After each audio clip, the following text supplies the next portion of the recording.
10,72,00,000 जहाँ खनिज पांठि मंजूर होता 2022 मसीहा से 2022 मसीहा ठारू आज 2026 मसीहा पर्यंत पहुंची जाइए पाखापाखि 4 वर्ष रु 5 वर्ष हम। ये हूँ केन्दुझर जिला जोड़ा ब्लॉक अंतर्गत रही लैड़ापदा ग्राम पंचायत ठारू सीधा सड़क सानिनपुर रुमटा माइंस पर्यंत जो जाइथिबा ये रास्ता सर्गीगढ़ अंचल को संजोग करुवा ये हूँ रेगुड़ी ठारू लैड़ापदा ग्राम पंचायत रु काटेसाही कलमंग देकी जाइछि पड़ोसी जिला जहाँ सानिनपुर और आघाट पर्यंत। ये रास्ता पाखापाखि हजार हजार लुहा बोझे खनिज पदार्थ नेउथिबा ट्रक गाड़ी प्रतिदिन हजार हजार टन गाड़ी यातायात करुछि। तत्सहित ए अंचल रे बसवास करुथिबा रोडकला ग्राम लैड़ापदा ग्राम पंचायत पांच पांचटी गाँ को संजोग करुथिबा एवं ए अंचल लोक माने मध्य यातायात ए अंचल करुछंती प्रत्येक दिन एवं दुर्घटनाग्रस्त हेबा सत्ते अनेक लोक जीवा आसिबा करिबा पई अनेक प्रकार असुविधार सम्मुखीन होउछंती। तत्सहित किए कहूछि कि ए अंचल बड़ बड़ नेता माने किछि पैसा पत्र खाई बा एमिति करी से माने रास्ता को करे दिया जाऊ करबा पई देउ नाहंती। आउ किए कहूछि सरकारी बाबू माने पैसा पत्र नहीं चंपट मारिचंती तो आउ किए कहूछि ठिकादार मध्य ए पैसा खाई काम को अधा अधूरा कर दे संपूर्ण न करी चली जाइछि।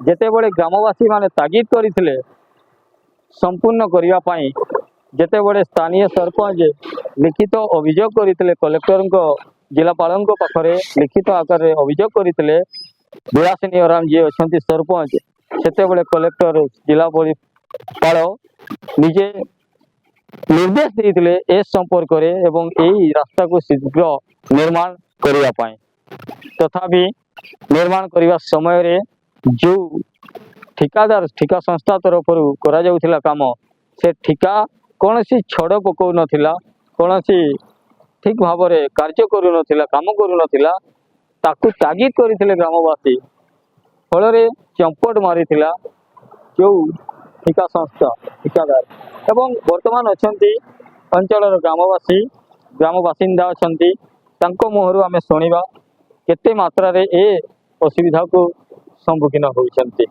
आपन के स्वागत करिछि दुवानी टीवी रो आपन कोन कहबा चाहिबे वर्तमान जो रास्ता एते मात्रा रे कदर्य ये होछि मरुभूमि जहाँ यदि आमे कहिबा ये भी गोटे मसाणी भूमि बड़ी लागुछि प्रत्येक दिन गाड़ी एक्सीडेंट होछि दुर्घटना होछि स्कूल पिला माने जाई पार नाहंती जहाँ आमे मध्य देखुछि प्रतिदिन याको नै अपन कोन कहबा कहबे देखो आम बहुत दिन 2022 मसीह रास्ता को आम या अनेक थर जिलापाल पाखे निजे जाइए लेटर अभियोग करते परिमाण खराब होती जहाँफल अनेक असुविधा जहाँकि आम 5टा गाँ एत असुविधा गोटे लाइफ लाइन रास्ता समस्ते जावासवा करती तो ये स्कूल छुआ दिने दिने हैरान 4-5 घंटा रास्ता खराब जो जाम हो जाए से भी बहुत हैरान होती एवं ए अंचल लोक एनएच को जावाई गोटे ही रास्ता एटे साइकेल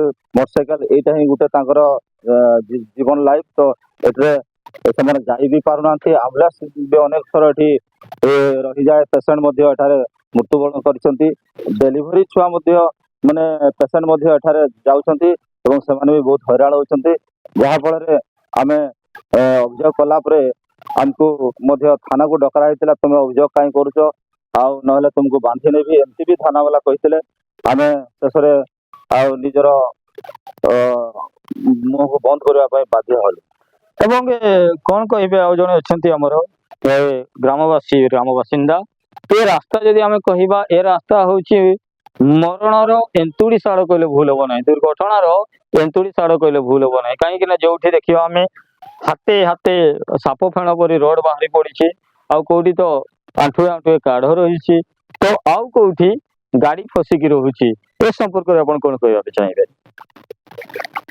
ग्राम भूया रोड कड़ा ना कृष्णचंद्र पात्र ये रास्ता विषय कहवा न कहवा ସାଙ୍ଗରେ ସମାନ, ଯାହାଫଳରେ ଏଠି କେହି ଶୁଣୁନାହାନ୍ତି। କୌଣସି କମ୍ପାନୀ ଶୁଣୁନାହାନ୍ତି। ଏଠି ଚାରି ପାଞ୍ଚଟି ଖଣି କମ୍ପାନୀ ମାଲିକ ଅଛନ୍ତି, ଯାହାଫଳରେ ତାଙ୍କର ଖଣିଜ ପଦାର୍ଥ ଏଇ ରାସ୍ତାରେ ଏଠି କାହାରି ଇଏ ନାହିଁ, ଯାହାଫଳରେ କି ଛୋଟ ଛୋଟ ସ୍କୁଲ ଛୁଆମାନେ ମଧ୍ୟ ଏଇ ରେନି ସିଜନରେ ଯିବା ଆସିବା କରିପାରୁନାହାନ୍ତି। ଗାଡ଼ି ହଜାର ହଜାର ସଂଖ୍ୟାରେ ଯାନବାହନ ହେଉଛି, ଯାହାଫଳରେ ରାସ୍ତାଟିକୁ ମରାମତି କରୁନାହାନ୍ତି।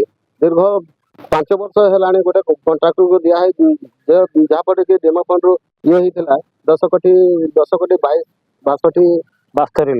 ଲକ୍ଷ।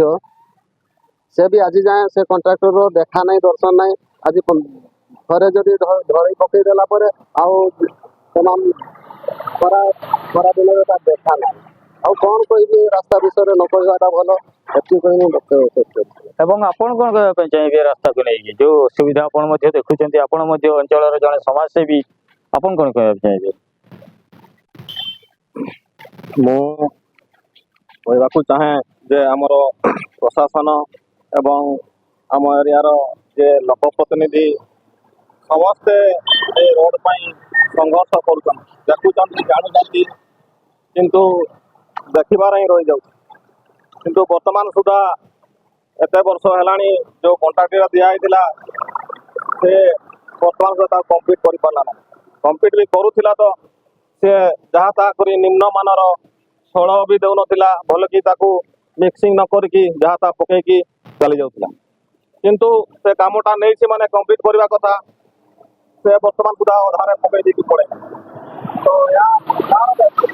ଏଇ ରୋଡରେ ଆମର 4-5ଟା ଗାଁର ଲୋକ, ଯୋଉ ଆମର ଧବଳ ବାବୁ କହିଲେ 4-5ଟା ଗାଁର ଲୋକ ନିର୍ଭର କରୁଛନ୍ତି ରାସ୍ତା ଉପରେ। ଏଠି 4-5ଟା କମ୍ପାନୀ ମଧ୍ୟ ଚାଲିଛି, ସେ କମ୍ପାନୀ ମାନେ ମଧ୍ୟ ଏ ରାସ୍ତା ପ୍ରତି ଧ୍ୟାନ ଦେଉନାହାନ୍ତି। ଏବଂ ଆମର ଯୋଉ ସାଇକେଲରେ ବି ଯାଉଛନ୍ତି, କିନ୍ତୁ ଚାଲିକିରି ବି ଯାଉଛନ୍ତି, ବହୁତ ହଇରାଣ ହେଉଛନ୍ତି। ଆମ ନିଜେ ଆଖିରେ ଆମେ ଦେଖୁଛୁ, ତ ଆମେ କ'ଣ କରିବୁ? ଆମେ କିଛି କରିପାରୁନୁ। ଏଗୁଡ଼ା ଆମର ପ୍ରଶାସନ କିମ୍ବା ଆମର ଯିଏ ଅଛନ୍ତି ଲୋକାଲ ପ୍ରଶାସନ, ସେଗୁଡ଼ା ବି ନିହାତି ଦେଖିବା କଥା। ସେ ପ୍ରଶାସନ ତ ନିଜେ ଏ ରାସ୍ତାରେ ଆସୁନାହାନ୍ତି, କି ଭଲ ମନ୍ଦ କୋଉଠି ଗାଡ଼ି ପାଲ୍ଟି ହେଲା, କୋଉଠି ସ୍କୁଲରେ ଯିବାର ଛୁଆ ଠିକ୍ ଟାଇମ୍ରେ ପହଞ୍ଚି ପାରୁନାହାନ୍ତି। ଆଉ ବିଭିନ୍ନ ମାନେ ସମସ୍ୟାରେ ଆମେ ଗତି କରୁଛୁ। ଏ ସମସ୍ୟା କେମିତି ଦୂର ହେବ, କେମିତି କ'ଣ ହେବ, ମୁଁ ପ୍ରଶାସନକୁ କିମ୍ବା ଆମର ସରକାରକୁ କହୁଛି, ଏ ରାସ୍ତାଟିକୁ ଅତି ଶୀଘ୍ର ଯଦି ଏହାକୁ ଠିକ୍ ଭାବରେ ତାକୁ ବନେଇଦେଲେ ଆମେ ଉପକୃତ ହୁଅନ୍ତୁ। ନିଶ୍ଚିତ ଭାବରେ ଏ ରାସ୍ତା ହେଉଛି ଲୋଇଡ଼ାପଦା ଗ୍ରାମ ପଞ୍ଚାୟତର ଠାରୁ ସିଧାସଳଖ ସାନିନପୁର ପର୍ଯ୍ୟନ୍ତ ସଂଯୋଗ କରିଛି। ଆପଣମାନେ ଦେଖିପାରୁଥିବେ, ଏପଟେ ରହିଛି ଗ୍ରାମବାସୀ, ଗ୍ରାମର ବାସିନ୍ଦା ମାନେ ରହୁଛନ୍ତି ଘର ଚାରିପାଖରେ। ଏବଂ ଏପଟେ ଆପଣମାନେ ଦେଖୁଛନ୍ତି, ଏ ହେଉଛି ଗୋଟେ ପ୍ରାଇମେରୀ ସ୍କୁଲ ରହିଛି, ଯେଉଁ ପ୍ରାଇମେରୀ ସ୍କୁଲ କି ସରକାରୀ